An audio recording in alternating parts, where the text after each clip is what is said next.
Welcome to Front Row, top news in the Virgin Islands, as told only by JTV. This is our Virgin Islands General Election Special. I'm Kathy Richards. Thank you so much for tuning in. On today's edition, we zero in on the April 13, 2023, the day candidates seal their commitments to contest in the April 24 general elections. Nomination Day. In this hour, you will hear from the Supervisor of Elections, Ms. Sherry Griffin, Deputy Governor David Archer on do's and don'ts for public offices during an election period, and a quick word from a former Premier, Dr. the Honorable D. Orlando Smith.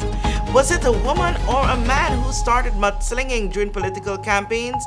Former legislator Ms. Eileen Parsons has the answers, and you'll get to hear from all the first-time candidates nominated on April 13. We'll be right back with the details. We know that where you choose to bank matters, and it is your vote on what your funds do in strengthening our community. As your official Bank of Paradise, we invest and support the lifeblood of our economy by helping in the realization of personal goals for homeownership, education, and entrepreneurial visions, which support small businesses. We make it our place to connect with persons and worthy causes, and we have been doing so for more than 30 years. Where your money goes and what your dollars empower are your choice.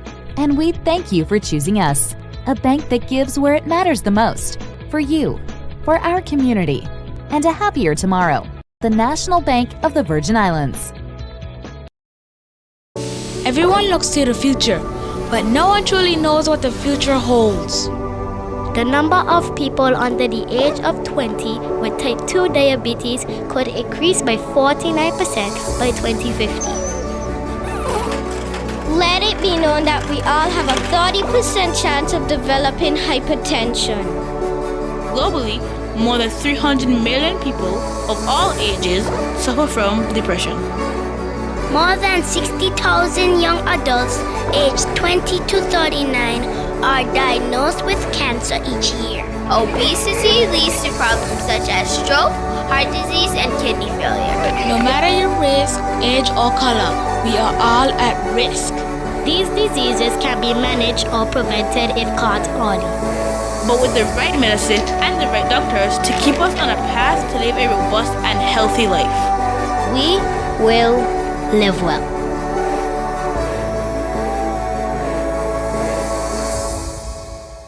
The Great Debate, District 9 candidates. VIP Vincent Whitley. I have said it before, and I will say it here now again. There has never been more action in a 4-year period in this district than in my 4 years. PVIM Shireen Flax Charles. We need a tourism model that works for us and our people, not one so politically disastrous and nonsensical that our competitors are happy. NDP Coy Levins. How many election periods has passed and the issues are not addressed, but 6 months before election you got story to tell the people as if the people them is ignorant and don't have understanding. Independent Vernon Vanterpool. The Great Debate, Virgin Gorda, April 14, 6 p.m. to 9 p.m. at Catholic Community Center. And Antigata, April 16, 1 p.m. to 4:30 p.m. Emile Dunlop Community Center.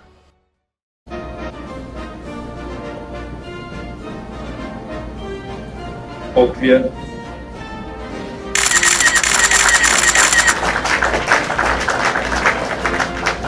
Hi, I'm Cowboy, and I'm running for president of Stake. Thank you. And I will meet your needs.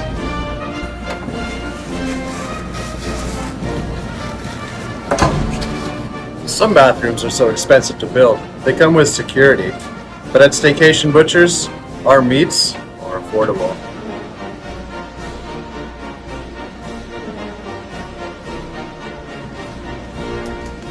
People always ask me, Cowboy, where does your salmon come from?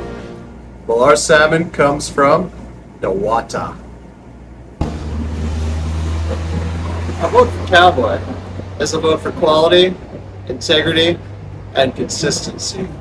So come into Staycation Butchers and cast your vote for me, your next president of Steak.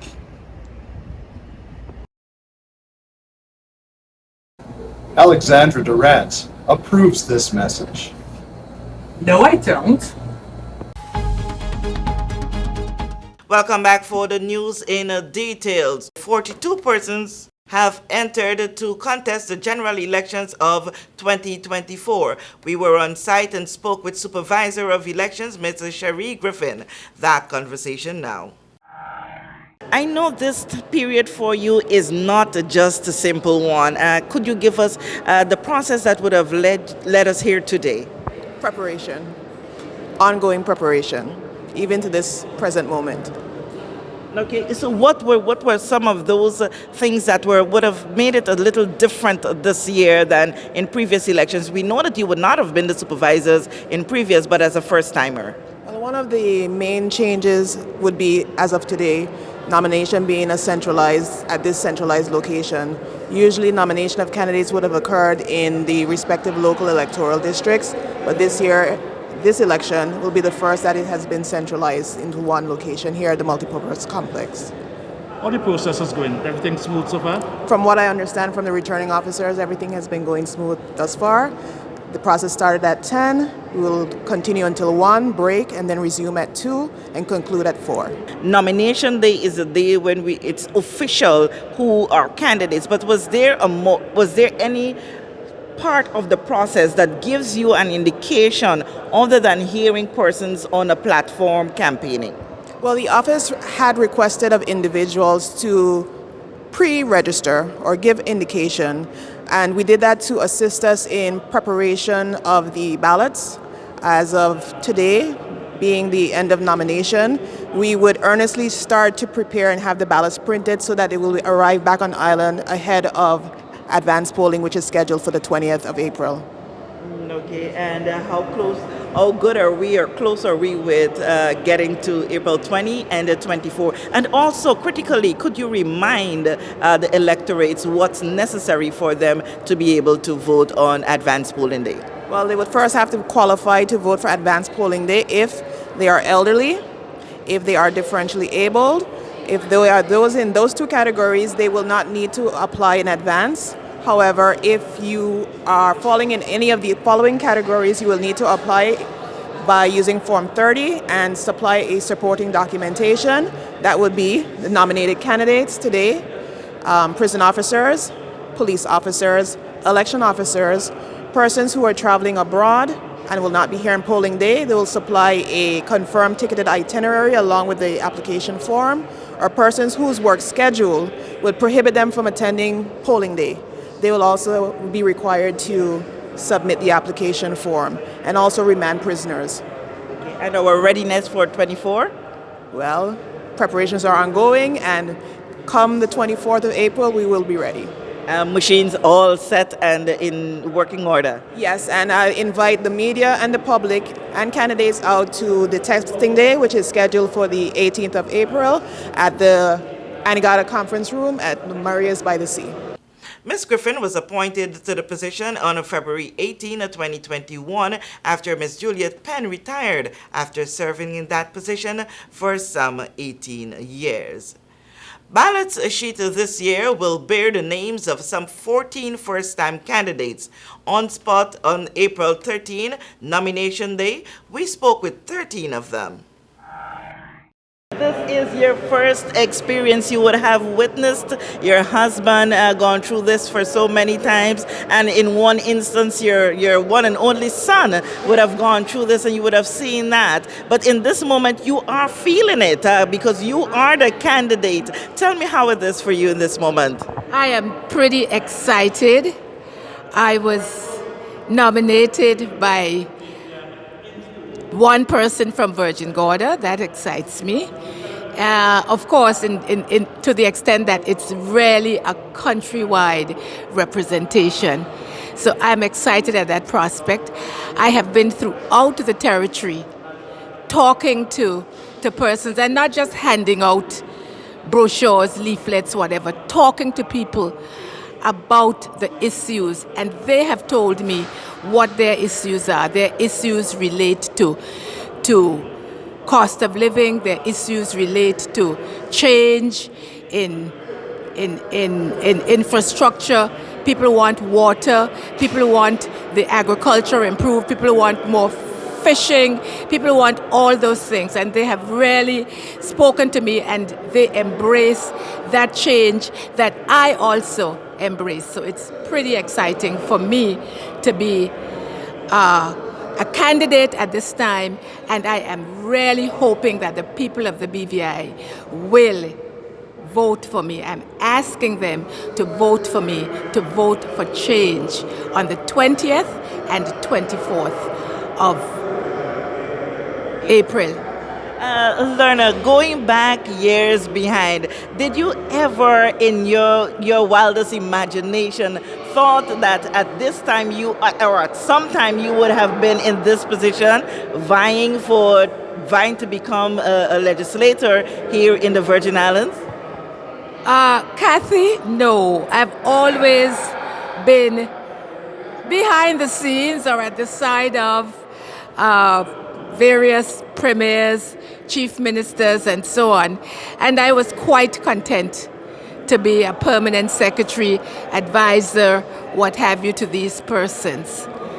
But this is a historic moment, a historic period in the British Virgin Islands, a period that requires persons with experience, with the capability, with the energy to drive that transformation that is needed in this country at this point.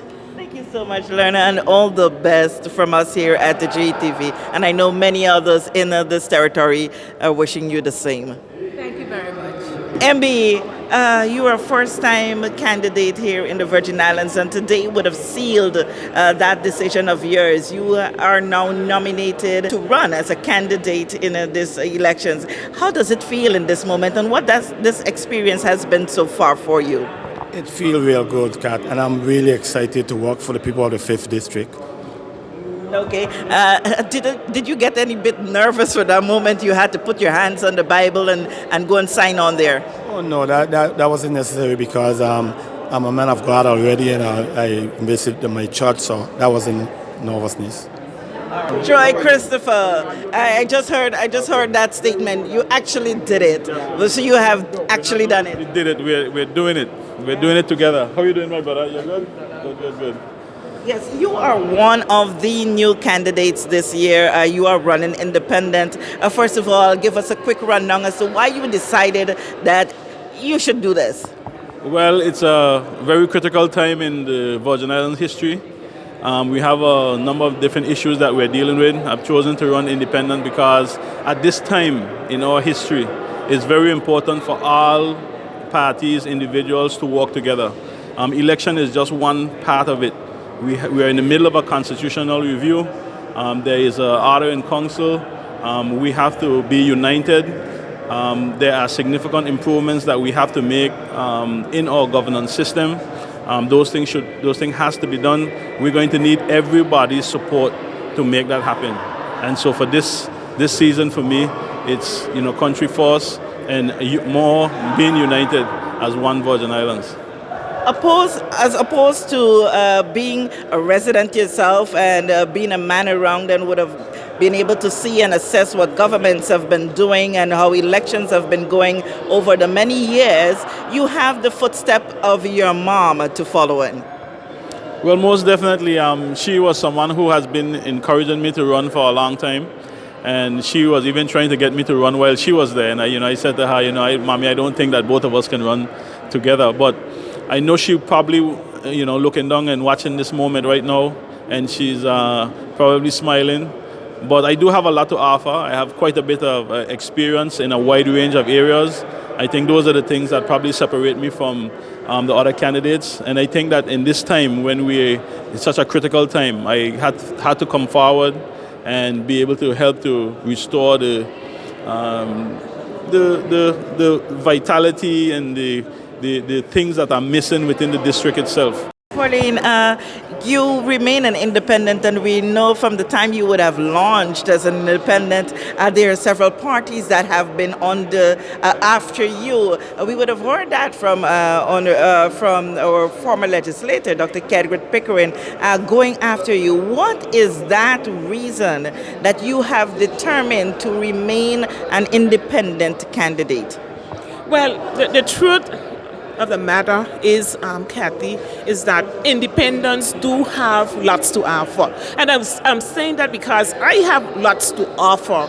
And I've seen the caliber of many of the independent candidates that have come forward.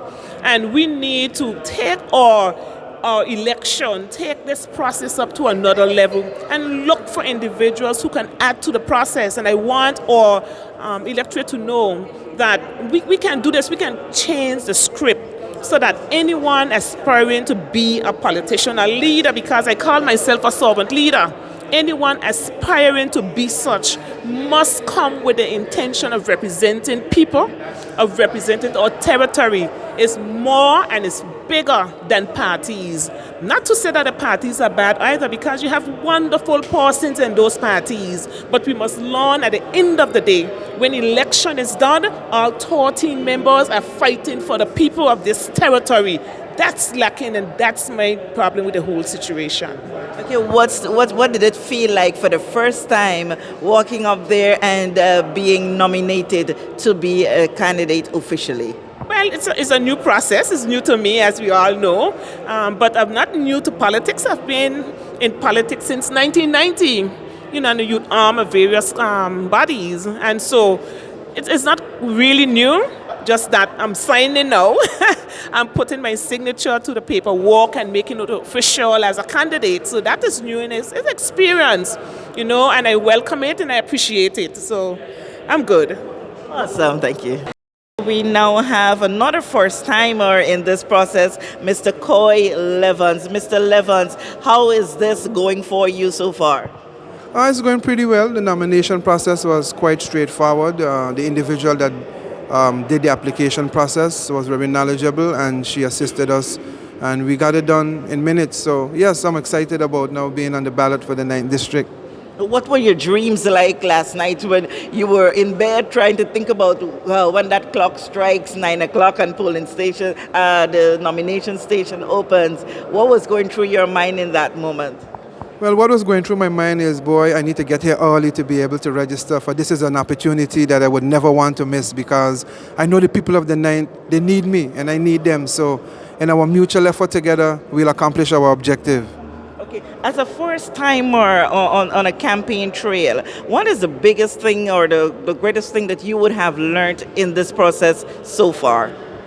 The biggest thing I've learned in this process is to maintain your moral compass in times of adversity, and to maintain your moral compass when individuals are mudslinging. So that's the biggest lesson for me, as to be able to stay grounded and to stay firm in my belief and in my delivery of what I want to be represented as a person to the people. All right, and what is your one word to the electorates in this moment that you have afforded you? I am here, 9th district, to elect the change that you want to see. Thank you so much, Coy. And from us here at the JTV, we wish you every success. We have a first-timer in at-large candidate, Stacey Bainter. Stacey, good morning to you. Good morning, Zan. How are you doing? Good morning, Kathy. You have just done this process. How it feels? It feels great. It was a simple process, something to reflect on again, you know, signing the documents and everything. And I'm hopeful, looking forward to the next few days of the campaign, and hopefully election when it comes around. We'll see where it goes from there. So I am very authentic in my message, which is you matter with Meta. Everything matters with Meta. Education, youth, the elderly, the territory matters with Meta. Stacey, this is a first-time experience for you, and I know that you are keen in observing. What is the one thing that you would have learned that would be a major takeaway from this experience thus far? So my major takeaway, again, with everything is it's the authenticity of whatever we're doing. Greeting my fellow candidates, even those who are not on my party ticket. They've been very courteous. They've been very respectful and encouraging. And I think that's a beautiful thing in the BVI. If we can continue to encourage each other, stand by each other, win, lose, or draw, we have to live together in this community. And in terms of the election itself, in terms of the nomination process, it was simple, it was easy, and it's over with, and I look forward to the next step. Again, I've asked this question to one other candidate. When you tell children tomorrow that you go into this special place, they're like in a cookie candy store the night before. How was your last night? Actually, my last night was quite calm, Kathy. There's been a lot of back and forth about what would happen on nomination day. I made sure I prepared in advance. Those who have done it before me, like Honorable Skelton, Shana, they've been able to give me instructions. Honorable Mitch as well, Turnbull. So it was pretty easy last night. Like I said, my intentions are good, and when your intentions are good and your heart is pure, you have a peaceful night. All right, and all the best to you, Stacey. How was the experience so far for you, Ian? It's great. Yeah. One of your biggest takeaway, you would have been among the electorates in times past, and this time you are one of the candidates. There is a difference there. What is it that you were seeing and experiencing and feeling that you probably never even anticipated when you decide to run? I think the warmth of the people and persons inviting you into their homes to express to you the concerns and the genuineness of our people, and also wanting to see a better British Virgin Islands. Okay. Have you been nominated officially yet? Yes, I have. How did that go for you, and what did it feel like? It feels great, and it went wonderful. It was a smooth process and seamless, and I congratulate the Supervisor of Election and her team for an excellent job. Thank you so much, Ian, and all the best. Chad George, one of the first-timers in this year's campaign for election. You're officially in today. How does it feel? Yes, I'm officially in, and it feels great. Okay. The one question I've been asking some of the first-timers, what was your last night like, thinking about coming out today? Well, actually, it wasn't no different to any other night. Watch a little bit of TV and then went sleep. Once elected, there are several things that needs to be addressed. Once elected, what I would do is have a sit down with the district in our district meeting. We'll go through all of the issues that's affecting the district. We'll go through the possible solutions, and then we'll decide which from top to bottom is the most important, and then we'll proceed going down the list, fulfilling whatever requirements and solving whatever issues in the order that we have determined to be of most important to least important. But along the way, there might be some stuff that are probably on the least important scale that can be knocked out quite quickly. So we'll still have to look at those so that they can also be done, within the first 100 days as well. What are the priorities? Priority issues, as we all know: water, the smoke from the incinerator, Western Ferry Terminal. So those are the most priority. Timeline, those things could be fixed in a short time. Not really a short time, as in within a few months now, because I've already spoken to some of the key individuals with regards to these stuff that I just mentioned, and they have plans in place, and the plans aren't overnight plans. They are plans that will take some time, but we just have to be on them to make sure that they are done in the timely manner that they are sure they will be done. You are an independent. What it is that would have caused you to make that decision, go independent as opposed to being with a party? Well, when I decided to run, which was in January, the only option was independent. In all honesty, all the other parties had candidates, so the only other option was for me to run independent. What fueled that determination to run? Well, the fuel is I'm from the district, for the district. I don't like where the district was going and is going. And personally, I feel that I'm the best one equipped and has that fight in me that would go out and get the right outcome that the district needs. Well, I've been getting good positive feedback.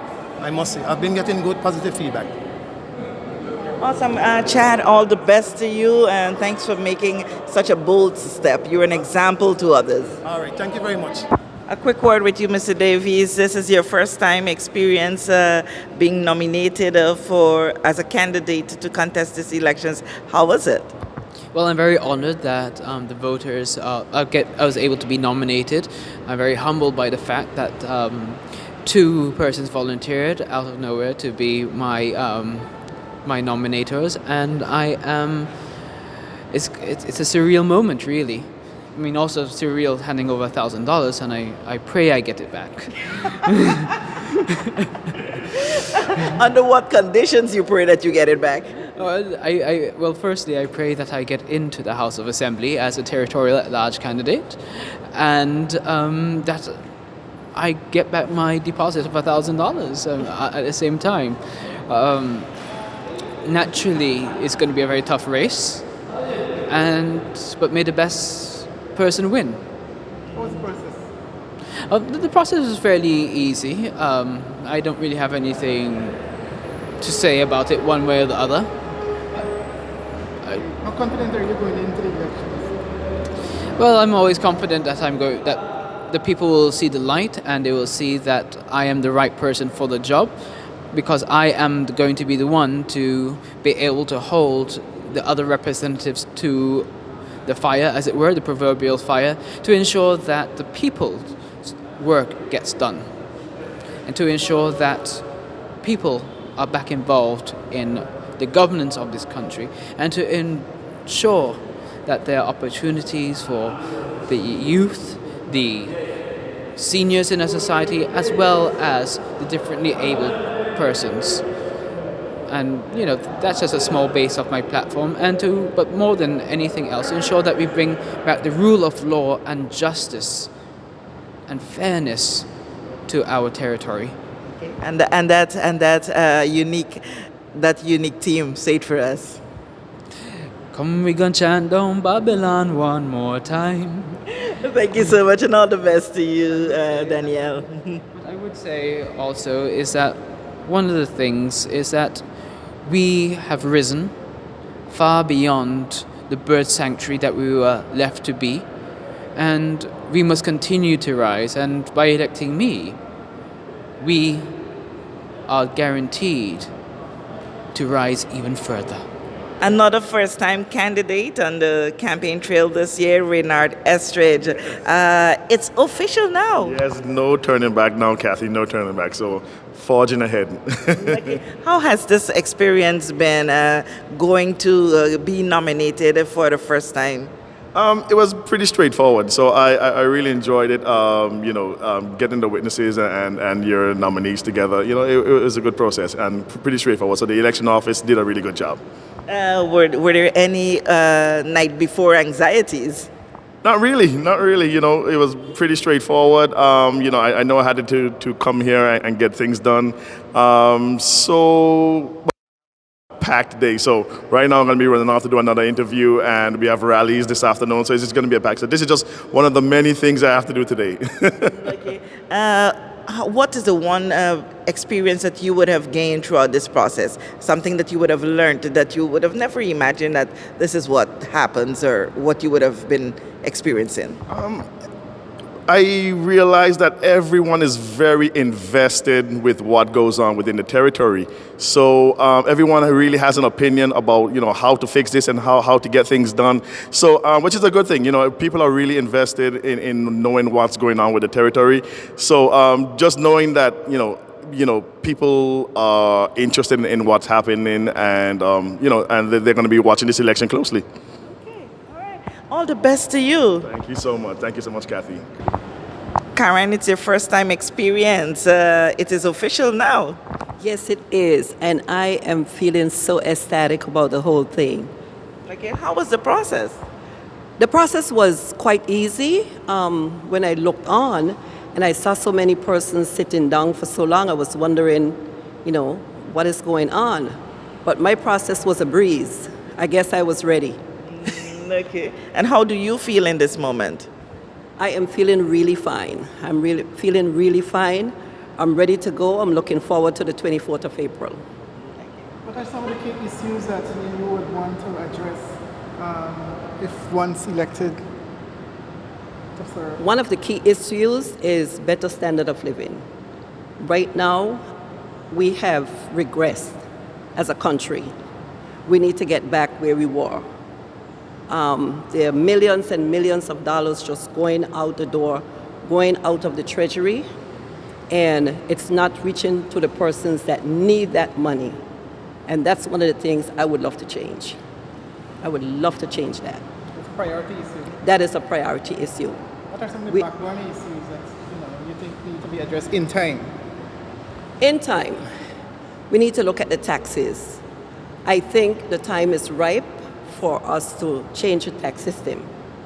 Currently, there's 8% across the board. Because of inflation, I think we need to address that.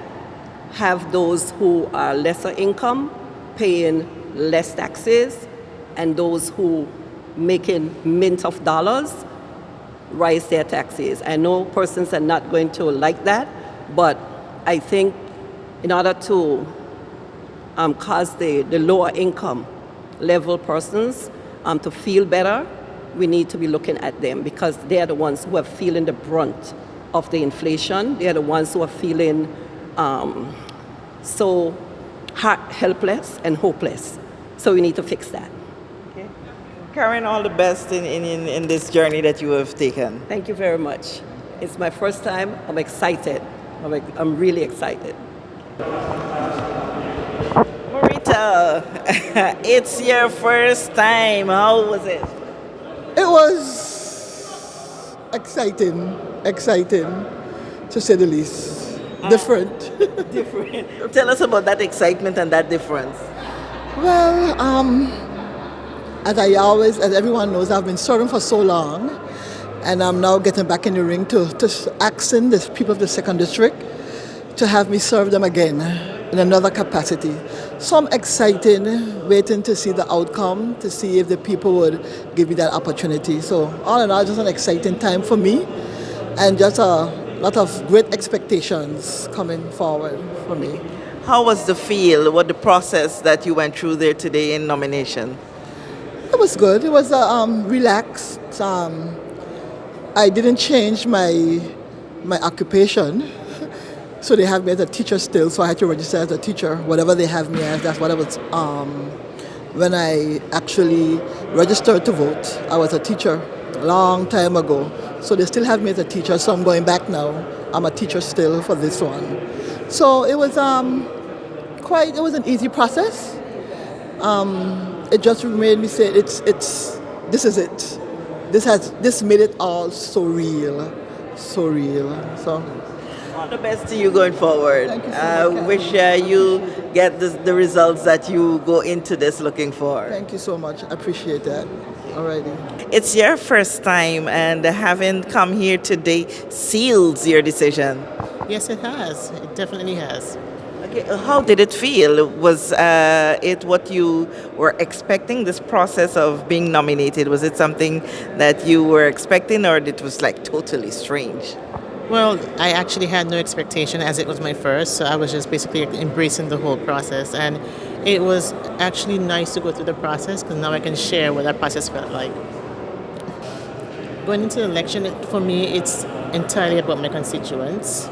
They've been neglected and ignored for far too long. There's been a lot of injustices imposed upon them. And I truly believe that they need to be happy and respected. So going forward, I have pledged to always continue to listen to their concerns and be the strongest voice ever to represent them in the House of Assembly. Congratulations on this bold move, Rosita, and we wish you all the best. Thank you so much. Thank you so much. Bye-bye. Unfortunately, we missed Mitzi Ellis Simpson, an independent candidate.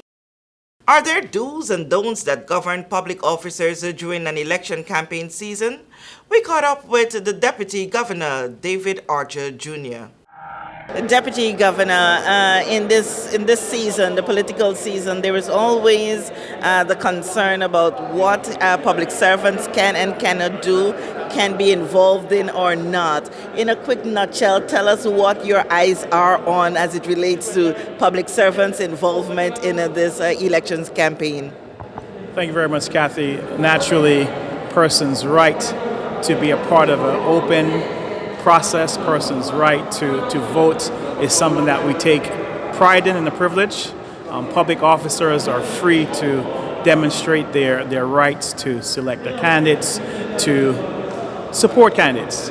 Naturally, because we want to maintain a apolitical system, we ask the public officers when they're doing so to do so with care and with particular caution. Naturally, for senior officers, many those that deal with policies, we ask for them not to discuss those policy issues as they discuss them within the context of elections. But overall, we support, promote the freedom of public officers to take part in the process, to where they feel free, support their candidates, but understanding that we're an apolitical public service, but doing so with care and respect of that. Ever so often, and it would have happened just recently right here at a nomination site, where persons say, please don't get me in any photo because I'm a public servant. I cannot be caught in any caught in photos or videos or political activities. Is this correct, or are they misunderstanding the procedure and protocols? Well, naturally you have a right to assembly. You have a right to be a part of the process. If someone chooses that approach, that will be their personal approach, but it's not something that they're barred from doing. They can go out, be part of the rallies, they can listen to their candidates, be part of the process, but we just ask, of course, within the organization, not just personally, but publicly, persons understand our approach of trying to maintain an apolitical public service and doing so with care and respect. Thank you so much for that clarification. All right. And from your perspective, from your eyes, how are things going? How does the environment feel for you? Well, being here right now at nomination day, watching the democratic process go through and take place, it's good. It's centralized this time around, and so far it looks like it's working extremely well. Public officers fall under the management of the Office of the Deputy Governor. The Elections Commission this year has issued a statement admonishing candidates to conduct a clean campaign, as in a number of instances, mudslinging were noted. We caught up with a former legislator, Ms. Eileen L. Parsons, who told us who started this many years ago. Here's that conversation which led to such a revelation. This is nothing new to you. Tell us why you are here today. Good morning, listening audience, and I hope in the audience are voters for District 5. I am here to nominate Marvin MB Blyden. I was rather, because I'm on my way out, and he is my candidate of choice. Why? He has been my friend. June the 15th will be 48 years since we have been friends. And if I went against MB for any other candidate, I couldn't face St. Peter. He would not have let me in heaven because it would have been a non-starter. So I am with Ronnie Skelton, the PVIM, and I am in District 5, and I was here to nominate my friend of 48 years, MB Blyden. We also noticed that you would have endorsed Lesmore Smith. No. I didn't endorse Lesmore. I spoke for Lesmore, but I endorse MB. Lesmore is my cousin. I said it the night. I am Katie Ben's grandchild. Lesmore is a great-great-grandchild. And when blood calls, blood has to answer. So there was a difference.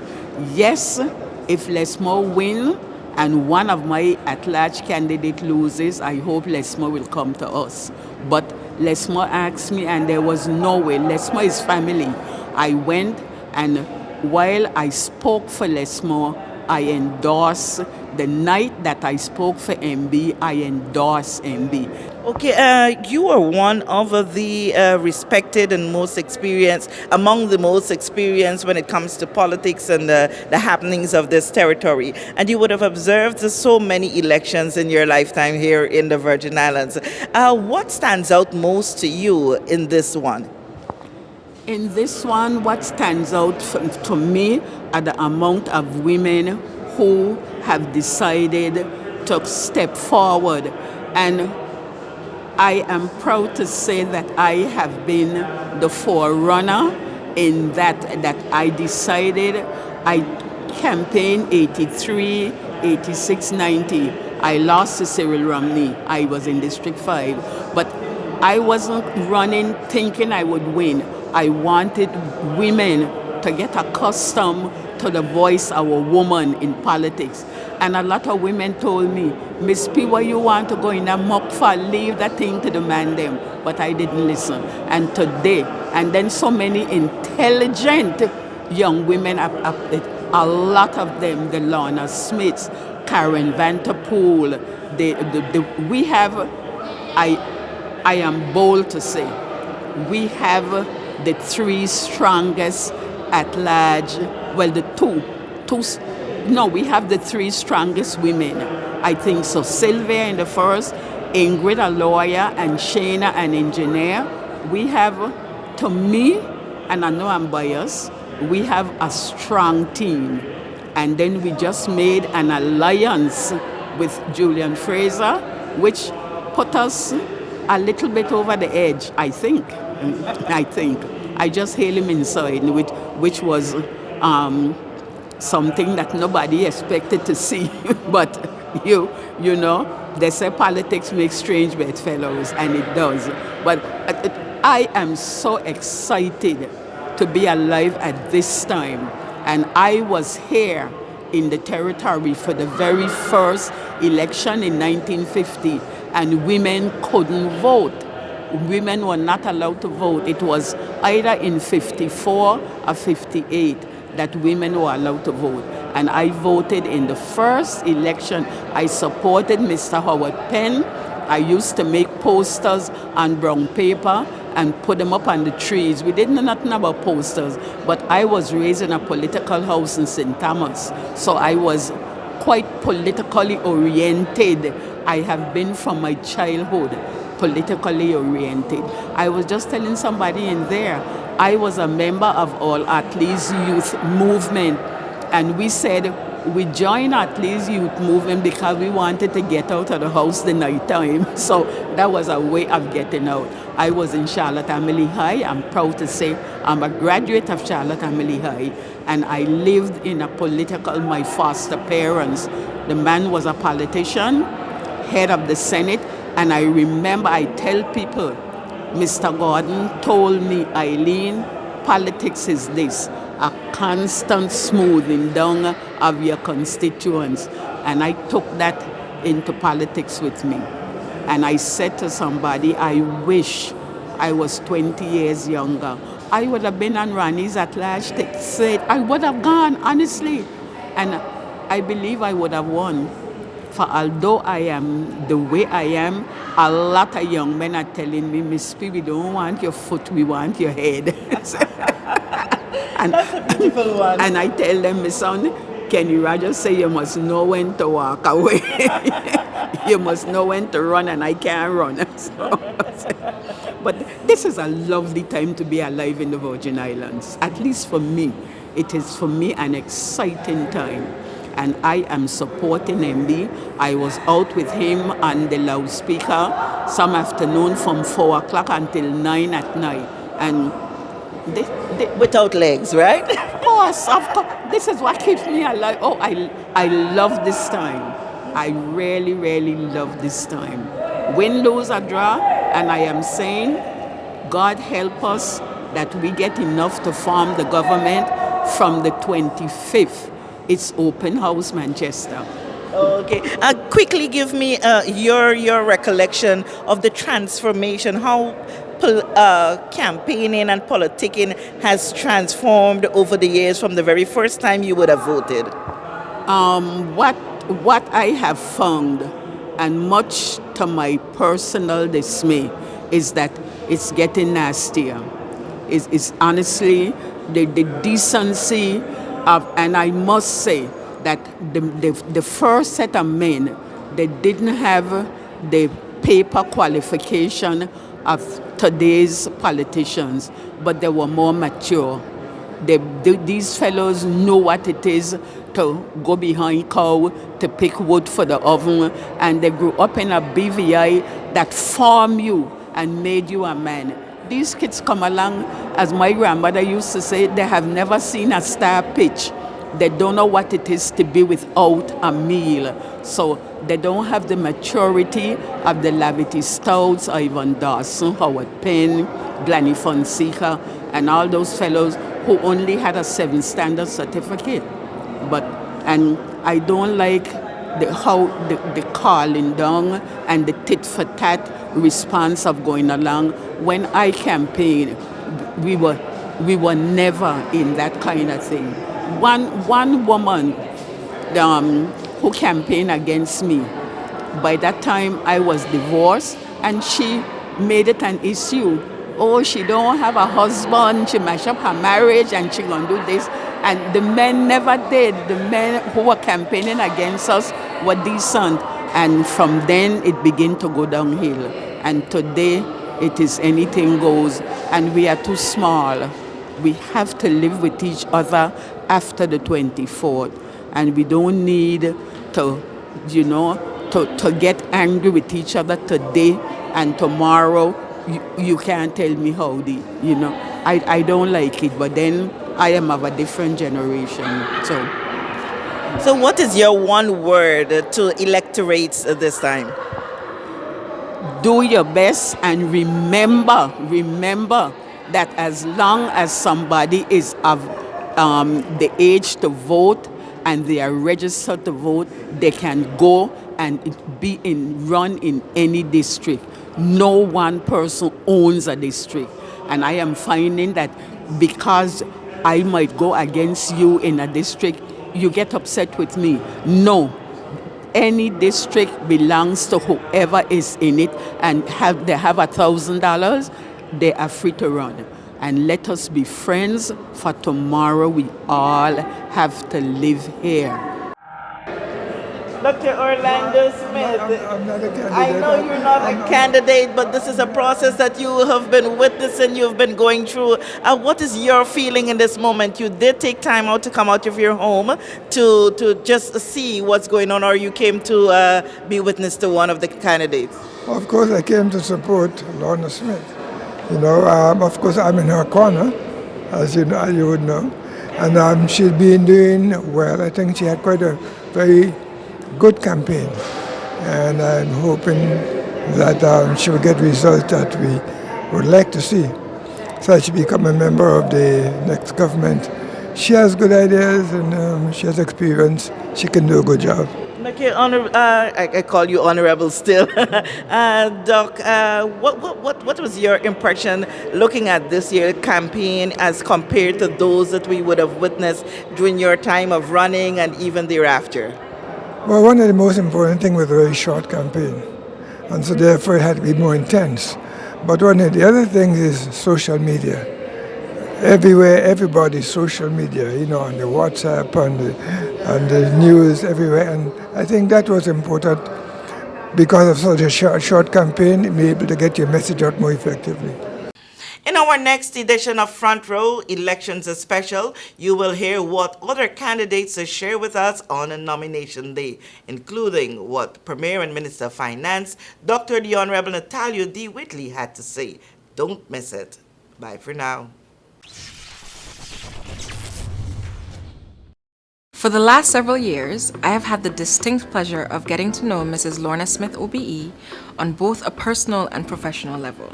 She's my mentor and she's my friend, and I owe so much of who I am, especially professionally, to her.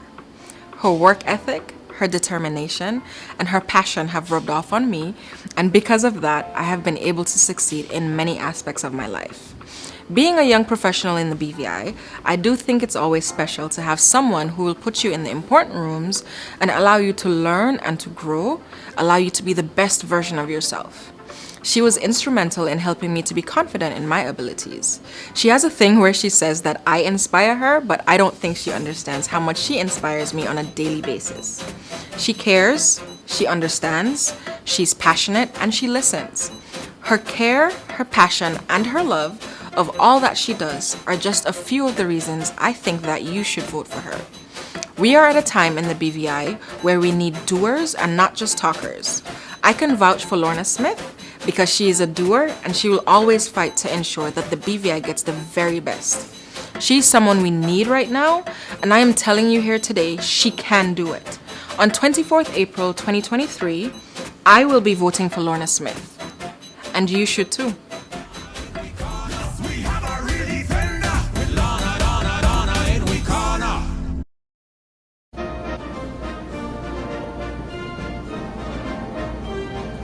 Opiate.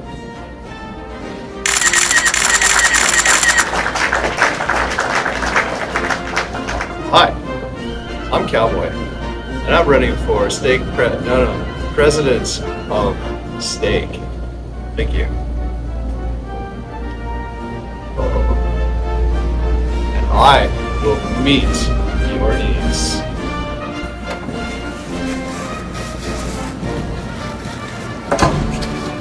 Some bathrooms are so expensive to build, they come with security. But at Staycation Butchers, our meats are affordable.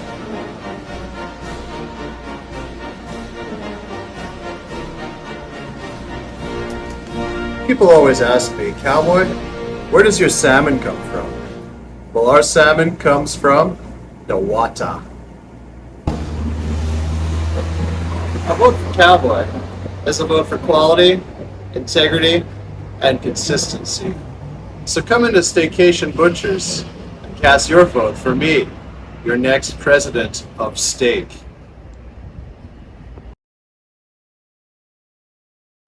Alexandra Durant approves this message. No, I don't. We know that where you choose to bank matters, and it is your vote on what your funds do in strengthening our community. As your official Bank of Paradise, we invest and support the lifeblood of our economy by helping in the realization of personal goals for homeownership, education, and entrepreneurial visions, which support small businesses. We make it our place to connect with persons and worthy causes, and we have been doing so for more than 30 years. Where your money goes and what your dollars empower are your choice. And we thank you for choosing us, a bank that gives where it matters the most, for you, for our community, and a happier tomorrow. The National Bank of the Virgin Islands. Everyone looks to the future, but no one truly knows what the future holds. The number of people under the age of 20 with type 2 diabetes could increase by 49% by 2050. Let it be known that we all have a 30% chance of developing hypertension. Globally, more than 300 million people of all ages suffer from depression. More than 60,000 young adults aged 20 to 39 are diagnosed with cancer each year. Obesity leads to problems such as stroke, heart disease, and kidney failure. No matter your race, age, or color, we are all at risk. These diseases can be managed or prevented if caught early. But with the right medicine and the right doctors to keep us on a path to live a robust and healthy life, we will live well.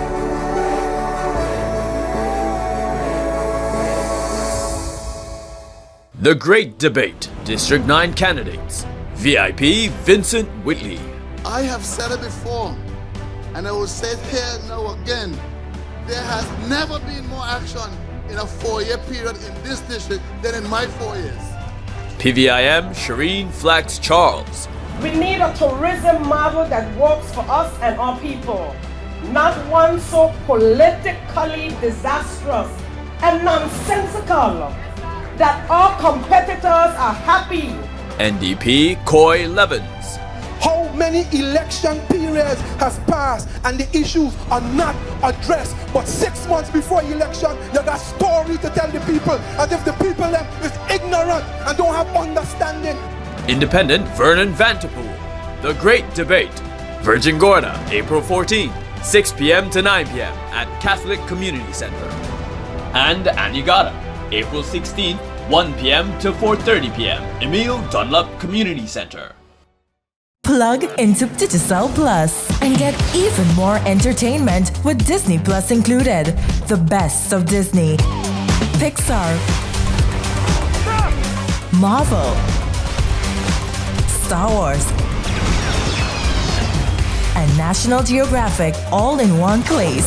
Whenever you want, plug into Plus to enjoy Disney Plus and much more with a home fiber bundle. Sign up today. Digicel Plus.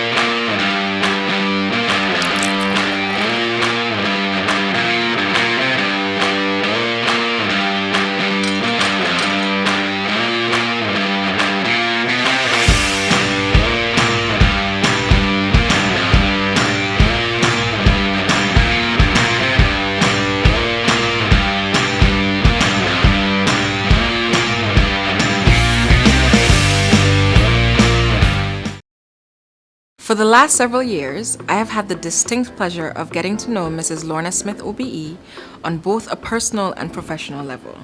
She's my mentor and she's my friend, and I owe so much of who I am, especially professionally, to her. Her work ethic, her determination, and her passion have rubbed off on me, and because of that, I have been able to succeed in many aspects of my life. Being a young professional in the BVI, I do think it's always special to have someone who will put you in the important rooms and allow you to learn and to grow, allow you to be the best version of yourself. She was instrumental in helping me to be confident in my abilities. She has a thing where she says that I inspire her, but I don't think she understands how much she inspires me on a daily basis. She cares, she understands, she's passionate, and she listens. Her care, her passion, and her love of all that she does are just a few of the reasons I think that you should vote for her. We are at a time in the BVI where we need doers and not just talkers. I can vouch for Lorna Smith because she is a doer and she will always fight to ensure that the BVI gets the very best. She's someone we need right now, and I am telling you here today, she can do it.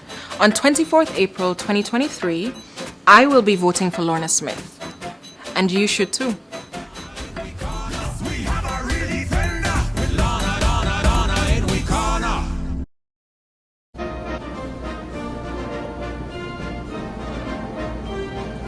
Opiate.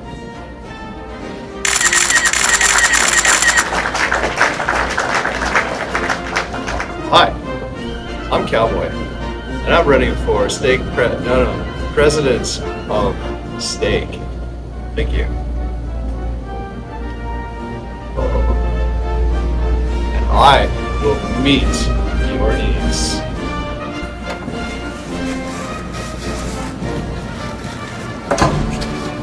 Some bathrooms are so expensive to build, they come with security. But at Staycation Butchers, our meats are affordable.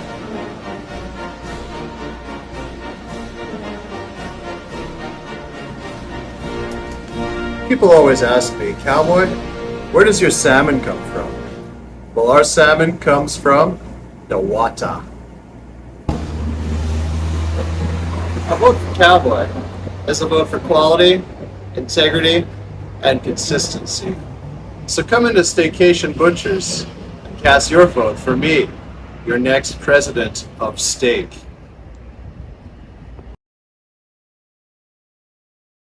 Alexandra Durant approves this message. No, I don't. We know that where you choose to bank matters, and it is your vote on what your funds do in strengthening our community. As your official Bank of Paradise, we invest and support the lifeblood of our economy by helping in the realization of personal goals for homeownership, education, and entrepreneurial visions, which support small businesses. We make it our place to connect with persons and worthy causes, and we have been doing so for more than 30 years. Where your money goes and what your dollars empower are your choice. And we thank you for choosing us, a bank that gives where it matters the most, for you, for our community, and a happier tomorrow. The National Bank of the Virgin Islands. Everyone looks to the future, but no one truly knows what the future holds. the number of people under the age of 20 with type 2 diabetes could increase by 49% by 2050. Let it be known that we all have a 30% chance of developing hypertension. Globally, more than 300 million people of all ages suffer from depression. More than 60,000 young adults aged 20 to 39 are diagnosed with cancer each year. Obesity leads to problems such as stroke, heart disease, and kidney failure. No matter your race, age, or color, we are all at risk. These diseases can be managed or prevented if caught early. But with the right medicine and the right doctors to keep us on a path to live a robust and healthy life, we will live well.